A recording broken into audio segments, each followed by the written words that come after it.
আজকে সকালবেলা উঠে কি কাজ করলাম এবং কি রান্না করলাম সেটা নিয়েই থাকছে আজকের ভিডিও। তো হ্যালো ফ্রেন্ডস, আসসালামু আলাইকুম। কেমন আছেন সবাই? আশা করি সবাই ভালো আছেন। আলহামদুলিল্লাহ আমি ভালো আছি। তো আজকের নতুন ভিডিওতে আপনাদের সবাইকে জানাই অনেক অনেক শুভেচ্ছা ও ভালোবাসা। আজকে সকাল থেকে উঠে কি কাজ করলাম এবং দুপুরবেলা কি রান্না করলাম সেটাই আপনাদের সঙ্গে শেয়ার করব। আশা করি আজকের ভিডিওটা ভালো লাগবে। যদি ভালো লাগে তাহলে লাইক কমেন্ট শেয়ার করে পাশে থাকবেন। তো প্রথমে ঘুম থেকে উঠে সবার প্রথম যেটা করা হয় সেটা হলো হাঁস মুরগির খোপটা ছাড়া হয়। হাঁস মুরগির খোপ বলতে হাঁস মুরগির ঘর, যে ঘরে হাঁস মুরগি থাকে, আসলে আমাদের বরিশালের ভাষায় এটাকে খোপ বলে। তো এরপর হাঁস মুরগিকে আমি আদার দিয়ে দিলাম, খাবার দিয়ে দিছি। এরপর এখন উঠোনটা খুব ভালোভাবে ঝাড়ু দিয়ে নিচ্ছি। আসলে এটা আমাদের প্রত্যেক দৈনিকের কাজ। প্রতিদিন 2 বার উঠান ঝাড়ু দিতে হয়, না হলে দেখতে একদমই ভালো লাগে না।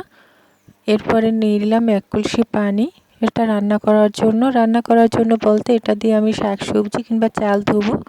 এরপরে রান্নার জন্য যে চালটা রান্না করব সেটা একটু ঝেড়ে নিলাম, কারণ এই চালটা অনেক দিনের পুরানো, তাই একটু ময়লা থাকতে পারে, তাই খুব ভালোভাবে ঝেড়ে নিয়েছি। এখন চালটা আমি পুকুর থেকে ধুয়ে নেব। তো অনেক আপুরা বলেন, আপু তুমি পুকুরে পানি দিয়ে রান্না করো কেন? পানিটা তো একদম ভালো দেখায় না। আসলে আপু, আমরা গ্রামের মানুষ, আমরা সবসময় এরকম পুকুরে পানি দিয়ে কাজ করি। আর এই পুকুরটায় পানি দিলেও পানিটা থাকে না, শুকিয়ে যায়। তবে হ্যাঁ, আমরা কিন্তু ভাতে যে পানিটা দেই রান্না করার জন্য সেটা কিন্তু পুকুরের পানি দেই না। সেটা আমরা বৃষ্টির পানি ধরে রাখি, কিংবা একটা ড্রাম ভর্তি করে পুকুরের পানিতে ফেটকুরি দিয়ে রাখলে পানিটা একদম ঝকঝকে হয়ে যায়। সেই পানিটা দিয়ে ভাত রান্না করা হয় কিংবা তরকারির ভিতরে দেওয়া হয়। তো এদিকে ভাত রান্না করতে করতে তোমাদের ভাইয়া বাজার থেকে চলে আসছে। তো আজকে বাজার থেকে কি শাকসবজি আনলো এবং কি মাছ আনলো সেটাই তোমাদের সঙ্গে শেয়ার করব। তো এখানে আমি প্রথমে বের করে নিলাম পাটের শাক। পাট শাকটা খেতে আমার একদমই ভালো লাগে না, রান্না করতে গেলেও বিরক্ত লাগে। এরপরে আছে এখানে ঢেঁড়স, কাঁচামরিচ, আর আছে হাইব্রিড করলা। আসলে এই করলাটা একদমই তিতা হয় না। এরপর আছে এখানে পটল, আর আছে ছোট চিংড়ি মাছ। আসলে আজকে বড় কোনো মাছ আনা হয় নাই, এখানে চিংড়ি মাছ আর শাকসবজি আনছে। তবে এরকম ছোট ছোট চিংড়ি মাছ দিয়ে শাকসবজি রান্না করলে খেতে কিন্তু খুবই ভালো লাগে। আর আনছে এখানে আলু পেঁয়াজ। এটা হলো প্রত্যেক দৈনিকই আমার ঘরে রান্না করা লাগে আলু, কারণ আমার বাচ্চারা আলু আর মসুর ডাল খেতে খুব পছন্দ করে। তো আজকে রান্নার জন্য আমি এখানে পাট শাক বেছে নিলাম। আসলে খেতে পছন্দ না করলেও রান্না করতে হবে, কিছুই করার নেই, কারণ তোমাদের ভাইয়া এই শাকটা খেতে খুব পছন্দ করে। আর রান্না করতে আমার একদমই বিরক্ত লাগে, কীরকম যেন তেল দিলেও যেন তেলটা জাগে না, নিচ থেকে লেগে যায়।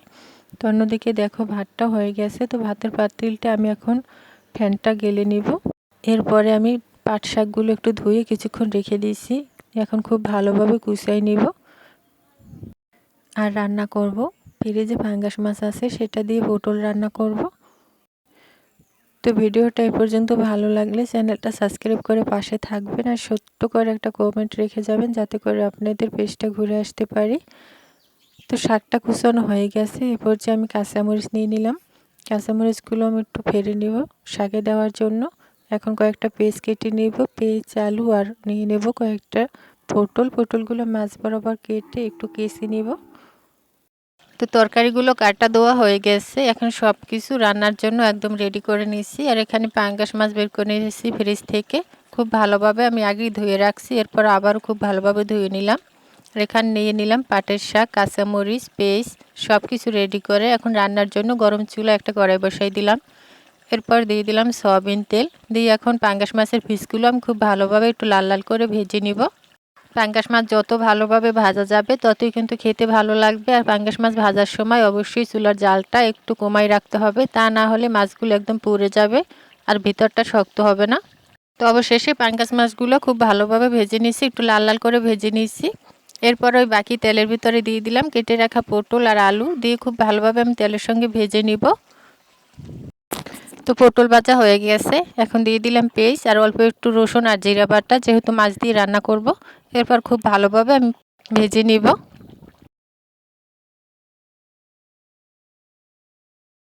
তো ভাজা হয়ে গেছে, এখন অল্প পরিমাণে পানি দিয়ে দিলাম। এরপর দিয়ে দিলাম হলুদের গুঁড়া, মরিচের গুঁড়া আর স্বাদ মতো লবণ, দিয়ে আবারও খুব ভালোভাবে কষাই নিব। তো অবশেষে পটল আর আলু কিন্তু সেদ্ধ হয়ে গেছে। এই পর্যায়ে দিয়ে দিলাম ঝোলের পরিমাণটা এখানে কমাই দিয়েছি, যেহেতু আলু আর পটল আগে থেকেই সেদ্ধ হয়ে গেছে। এখন ভেজে রাখা মাছগুলো উপর দিয়ে কিছুক্ষণ জাল করে নিলেই কিন্তু রান্না হয়ে যাবে। এভাবে মাছ দিয়ে পটল রান্না করলে খেতে কিন্তু খুবই ভালো লাগে। তো একটা ঢাকনা চাপা দিয়ে আমি কিছুক্ষণ জাল করে নিলাম। তো ভিডিওটা এ পর্যন্ত ভালো লাগলে চ্যানেলটা সাবস্ক্রাইব করে পাশে থাকবেন আর ছোট্ট করে একটা কমেন্ট রেখে যাবেন, যাতে করে আপনাদের পেজটা ঘুরে আসতে পারি। তো এদিকে দেখেন মাছ দিয়ে পটল রান্না কিন্তু হয়ে গিয়েছে। কালারটা কত সুন্দর আসছে আর খেতেও মাশাআল্লাহ দারুণ মজা ছিল। এখন আমি পাটের শাক ভাজি করব, সেজন্য একটা কড়াই বসাই দিয়ে দিলাম সয়াবিন তেল আর দিয়ে দিলাম চিংড়ি মাছ। এরপর দিয়ে দিলাম পেস্ট কুচি, কাঁচামরিচ দিয়ে খুব ভালোভাবে ভেজে নিব। এরপরে অল্প পরিমাণে পানি দিয়ে দিলাম হলুদের গুঁড়ো আর লবণ। যেহেতু কাঁচামরিচ দিয়েছি সেই জন্য মরিচের গুঁড়ো আর দেই নাই। এরপরে পাটের শাকগুলো দিয়ে উপর দিয়ে একটু পানি দিয়ে দিলাম, কারণ এই শাকগুলো খুব তাড়াতাড়ি কড়াইতে লেগে যায় আর এগুলো রান্না করা খুবই বিরক্তকর। আমার কাছে একদমই ভালো লাগে না, খেতেও ভালো লাগে না, রান্না করতেও ভালো লাগে না। কিন্তু কি করা, তোমাদের ভাইয়া এই শাকটা খেতে খুবই পছন্দ করে। তো অবশেষে শাক রান্না কিন্তু হয়ে গেছে। তবে আজকে শাকটা নাকি খেতে খুবই মজা ছিল, তবে আমি খাই না সেজন্য জানি না যে কিরকম হয়েছে। তো তোমাদের ভাইয়া বললো শাকটা খেতে খুবই মজা ছিল। তো সব রকমের রান্না শেষ, তবে পটল দিয়ে পাঙ্গাস মাছের তরকারিটা খুবই ভালো লাগছিল আমার কাছে। তো আজকের মতো এখানেই বিদায় নিচ্ছি, তোমাদের সঙ্গে পরবর্তী ভিডিওতে দেখা হবে। ততক্ষণ সবাই ভালো থাকবে, সুস্থ থাকবে, আল্লাহ হাফেজ।